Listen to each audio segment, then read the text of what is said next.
50 വയസ്സ് പിന്നിടുന്നതോടെ പുരുഷന്മാർ നേരിടുന്ന പ്രധാനപ്പെട്ട ലൈംഗിക പ്രശ്നങ്ങളെക്കുറിച്ചും ആരോഗ്യ പ്രശ്നങ്ങളെക്കുറിച്ചുമാണ് നമ്മളിന്ന് കാണുവാനായിട്ട് പോകുന്നത്.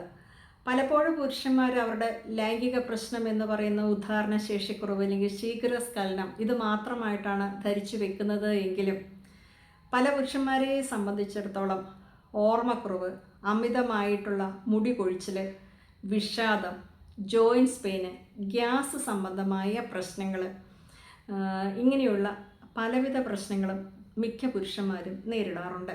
ഇതിൻ്റെ എല്ലാം പിറകിലുള്ള കാരണം എന്ന് പറയുന്നത് ഒരു പ്രായമാകുന്നതോടുകൂടി നമ്മുടെ പോസ്ട്രേറ്റ് ഗ്രന്ഥിയുടെ പ്രവർത്തനത്തിൽ സംഭവിക്കുന്ന ചില മാറ്റങ്ങളും ഹോർമോൺ വ്യതിയാനങ്ങളുമാണ്. സ്വാഭാവികമായിട്ട് പോസ്ട്രേറ്റ് ഗ്രന്ഥിയുടെ ഒരു പ്രായം കഴിയുന്നതോടെ വലിപ്പം വർദ്ധിക്കുകയും പിന്നീട് അതിന് വീക്കം സംഭവിക്കുകയും ഒക്കെ ചെയ്യുന്ന ഒരു പ്രവണത ധാരാളം ആളുകളിൽ കാണാറുണ്ട്. അതുപോലെ തന്നെ പോസ്ട്രേറ്റ് സിസ്റ്റ്, അവിടെ ക്യാൻസർ വരുന്ന ധാരാളം ആളുകളുണ്ട്. അടിക്കടി യൂറിനറി ഇൻഫെക്ഷൻ വരുന്ന ആളുകളുണ്ട്. ഇവയെല്ലാം ഈ ഒരു പ്രായം കഴിയുമ്പോഴേക്കും 50 വയസ്സ് പിന്നിടുമ്പോഴേക്കും മിക്കവാറും പുരുഷന്മാരിൽ കാണുന്ന പ്രശ്നവുമാണ്.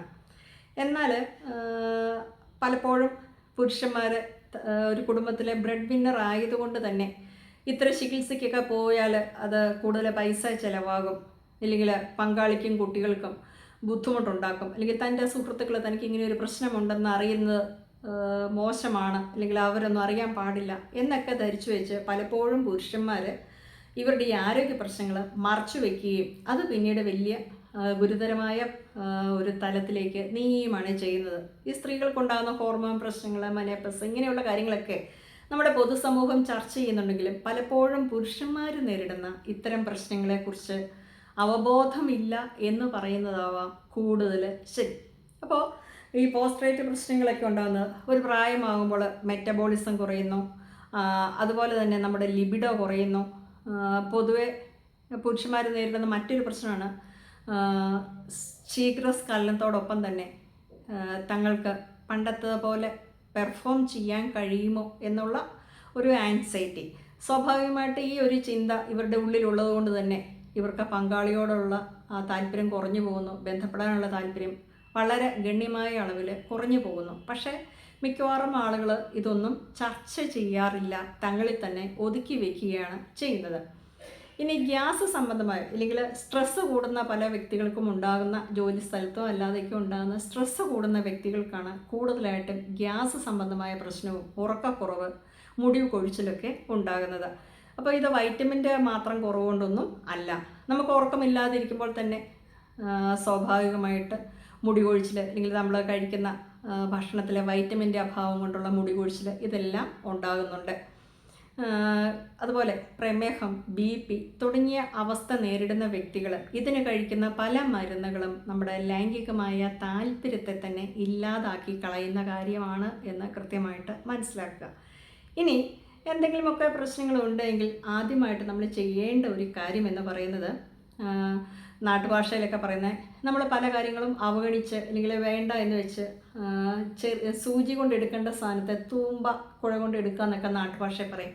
അത്തരത്തിൽ ഈ ചെറിയ പ്രശ്നങ്ങളെ വെച്ച് വലുതാക്കാറുണ്ട്. അപ്പോൾ നമുക്ക് എന്തെങ്കിലും ഇത്തരത്തിലുള്ള പ്രശ്നങ്ങൾ നേരിടുന്നുണ്ട്, അല്ലെങ്കിൽ അടിക്കടി മൂത്രം പോകാൻ തോന്നുക, അല്ലെങ്കിൽ മൂത്രം ഒഴിച്ചാലും മുഴുവൻ പോയതായിട്ടൊരു തോന്നൽ ഇല്ല, അതായത് ഇനി അവിടെ അവശേഷിക്കുന്നുണ്ടെന്ന് തോന്നുക, മൂത്രം ഒഴിക്കുന്ന സമയത്താട്ടെ പലപ്പോഴും ഒന്ന് തുടക്കം കിട്ടാൻ, അതായത് മൂത്രം ഒന്ന് ഒഴിക്കാനുള്ള ഒരു തടസ്സം, ഇനി ഇതെല്ലാം കഴിഞ്ഞാലും അവസാനം ഓരോ തുള്ളി ഇങ്ങനെ വന്നുകൊണ്ടേയിരിക്കുക, ഇങ്ങനെയുള്ള പലവിധ പ്രശ്നങ്ങളും പല ആളുകളും നേരിടാറുണ്ട്. അപ്പോൾ ഇത്തരത്തിലുള്ള പ്രശ്നങ്ങളൊക്കെ നേരിടുന്ന വ്യക്തി ആരായാലും അവർ എത്രയും പെട്ടെന്ന് ഒരു യൂറോളജിസ്റ്റിനെ കാണുകയും അൾട്രാസൗണ്ട് സ്കാനിങ്ങിന് വിധേയമാകുകയും ഡോക്ടേഴ്സ് പറയുന്ന ചികിത്സയുമായിട്ട് മുന്നോട്ട് പോവുകയുമാണ് ഏറ്റവും പ്രധാനമായിട്ട് ചെയ്യേണ്ട കാര്യം.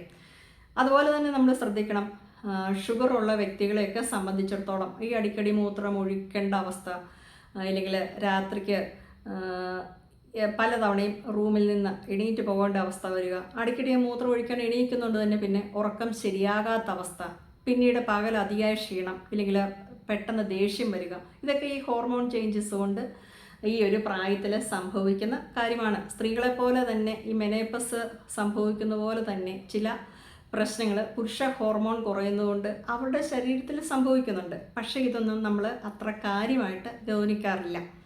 ഇനി നമ്മൾ മനസ്സിലാക്കേണ്ട ഒരു കാര്യം എന്ന് പറയുന്നത്, ഞാൻ പറഞ്ഞു സ്ട്രെസ്സ് കൂടുന്ന വ്യക്തികളെയൊക്കെ സംബന്ധിച്ചിടത്തോളമാണ് ഗ്യാസ് ഉൾപ്പെടെയുള്ള പ്രശ്നങ്ങൾ, BP കൂടുക, ഇങ്ങനെയുള്ള പ്രശ്നങ്ങളൊക്കെ.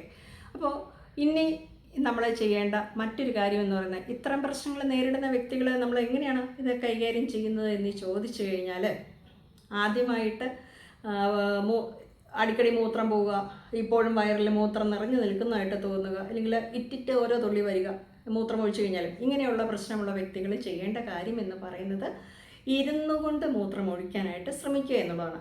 സ്വാഭാവികമായിട്ട് ഇരുന്നുകൊണ്ട് മൂത്രം ഒഴിക്കുമ്പോൾ നമ്മുടെ അവിടുത്തെ മസിൽസ് എല്ലാം പ്രോപ്പറായിട്ട് പ്രവർത്തിക്കുകയും മൂത്രം മുഴുവനായിട്ടും പുറത്തേക്ക് ഒഴുകി പോകാനുള്ള സാഹചര്യം സംജാതമാകുകയും ചെയ്യും. രണ്ടാമത്തെ കാര്യം, നമ്മൾ കീഗൽ വ്യായാമങ്ങൾ ചെയ്യുക. അത്തരത്തിലുള്ള വ്യായാമങ്ങൾ ചെയ്യുമ്പോൾ നമ്മുടെ പെൽവിക് മസിലുകൾക്ക് കൂടുതൽ ശക്തി ലഭിക്കും. പ്രായമാകും തോറും പലരുടെയും ഒരു പ്രശ്നമാണ് നമ്മുടെ ബ്ലാഡറിൽ മുൻകാലങ്ങളിലെ പോലെ മൂത്രം കൂടുതൽ നേരം പിടിച്ചു നിർത്താൻ പറ്റാത്തൊരവസ്ഥ. ആ ഒരവസ്ഥയ്ക്ക് ഇത്തരം വ്യായാമങ്ങൾ ചെയ്യുന്നതിലൂടെ വളരെ മാറ്റമുണ്ടാവും.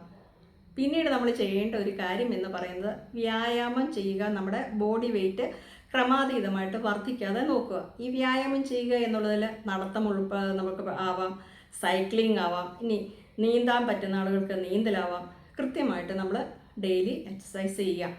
ഇതുപോലെ തന്നെ ചെയ്യേണ്ട കാര്യമാണ് സ്ട്രെസ്സ് കൂടുന്ന വ്യക്തികൾ. ഈ സ്ട്രെസ്സ് കൂടിക്കഴിയുമ്പം ഞാൻ പറഞ്ഞല്ലോ, BP കൂടും, ഷുഗർ കൂടും, കൊളസ്ട്രോൾ കൂടും. അതോടൊപ്പം തന്നെയുള്ള ഒരു പ്രശ്നമാണ് അകാരണമായ ദേഷ്യം.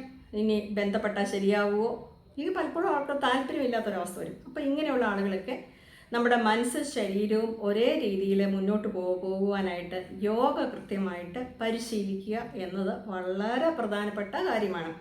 അപ്പോൾ 50 വയസ്സ് കഴിയുമ്പോൾ സാധാരണ രീതിയിൽ പുരുഷന്മാരുടെ നേരിടുന്ന പ്രശ്നങ്ങൾക്കുള്ള പരിഹാരവും അതിൻ്റെ കാരണങ്ങളും ഞാൻ പറഞ്ഞിട്ടുണ്ട്. അപ്പോൾ എന്തെങ്കിലുമൊക്കെ പ്രശ്നങ്ങളുണ്ടെങ്കിൽ മറച്ചു വയ്ക്കുകയും കൃത്യസമയത്ത് ചികിത്സ തേടാതിരിക്കുകയും ചെയ്യുന്നത് ഭാവിയിൽ നിങ്ങൾക്ക് വലിയൊരു പ്രശ്നം ആകുവാനുള്ള സാധ്യതയുണ്ട്. പലപ്പോഴും അടിക്കടി യൂറിനറി ഇൻഫെക്ഷൻ ഉണ്ടാകുന്ന വ്യക്തികൾ അത് ചെറിയൊരു യൂറിനറി ഇൻഫെക്ഷനാണ് എന്നൊക്കെ വിചാരിച്ച് അവഗണിക്കുകയാണ് പതിവ്. പലപ്പോഴും ഇത്തരം ഈ അവഗണന പിന്നീട് വളരെ വൈകിട്ടാണ് മിക്ക ആളുകളിലും പോസ്റ്റ്മോർട്ടം ക്യാൻസർ ആയിരുന്നു എന്ന് തിരിച്ചറിയുന്നത്. അപ്പോൾ തുടക്കത്തിലെ തന്നെ നിങ്ങൾക്ക് എന്തെങ്കിലുമൊക്കെ പ്രശ്നങ്ങളുണ്ടെങ്കിൽ എത്രയും പെട്ടെന്ന് മടിച്ചിരിക്കാതെ ഒരു യൂറോളജിസ്റ്റിനെ കാണുവാനായിട്ടും ചികിത്സ തേടുവാനായിട്ട് പ്രത്യേകമായിട്ട് ശ്രദ്ധിക്കുക. അപ്പോൾ പുതിയൊരു വിഷയവുമായിട്ട് നമുക്ക് വീണ്ടും കാണാം.